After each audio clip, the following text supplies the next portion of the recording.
Hi, I'm Todd Jones, host of the podcast Press Box Access. Here's a clip from my interview with Al Pearce. Al recalls the courage and persistence of Wendell Scott, the first black driver to race full-time in NASCAR.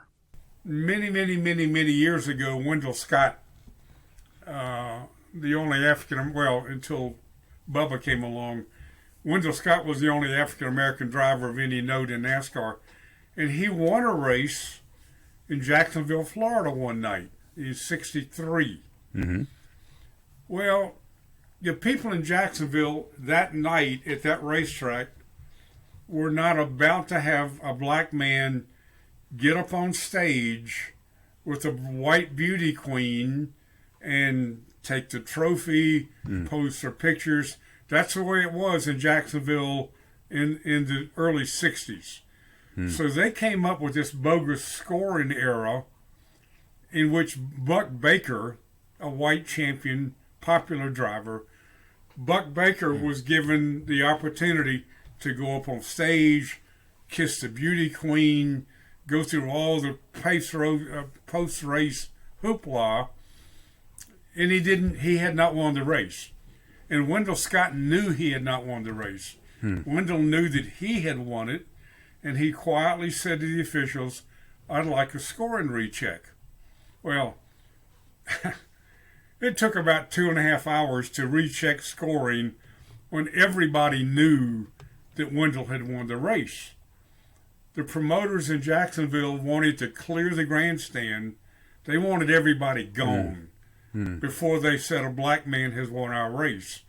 And all through his life, the rest of his life, Wendell and his family, the only thing they wanted from Jacksonville was the trophy.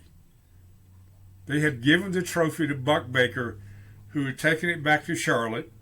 Wendell got his money, but the family spent the rest of his life and up until about 2 years ago trying to get the trophy. Did he get the trophy? He got facsimiles and replicas because the Baker family said, "Gee, we don't know where it is." You know, Buck won so many races, he gave trophies away. They're out in the garage. We don't know where they are. So Wendell never got the original trophy he deserved. But it says it says a great deal about the sport that Wendell was more concerned about not getting the trophy he had earned than the money. Right. So that's why I say I think Denny Hamlin yesterday was delighted to get whatever money he got, but I'm sure he was glad to get the trophy. Did you ever talk to Wendell at length about that whole experience? Oh, yeah. How did he deal with it? He was the most resilient, the most resilient's the best word. He hardly let anything bother him. He came out of Danville, Virginia. The story is true that the local short track promoter in Danville was looking for a black driver to kind of bring some more crowd to his racetrack. And the local promoter went to the Danville police and said, "We're looking for," they didn't use the word African American or black at the time, but "we're looking for this type driver to bring in to maybe attract a few more fans."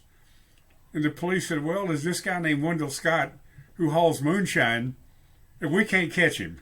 We've been literally, this is the story. We've been chasing Wendell for years. We know who he is. We know where he lives. We don't know where he picks up his loads. We don't know where he drops them off, because every time we catch him, he's clean. He's done. He's finished for the night. Get him." So the local promoter went to Wendell Scott and said, "I'll tell you what we'll do.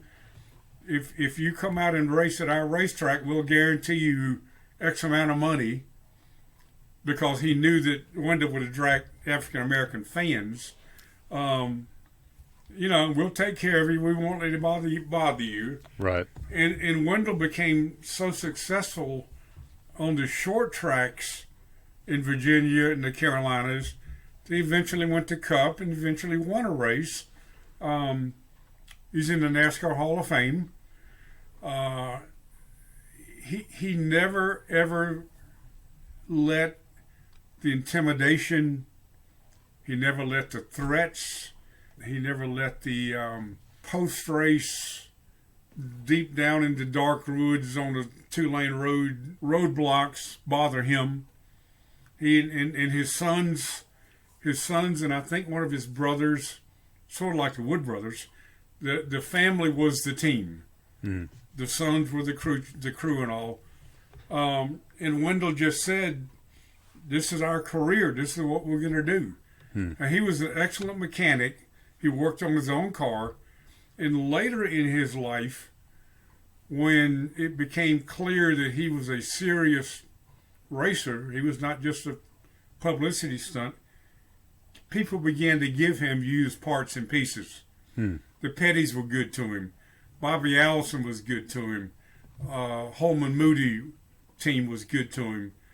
But he was basically unsponsored his whole career and won a race fair and square and earned, you talk about a guy coming up from nothing to having some success in racing.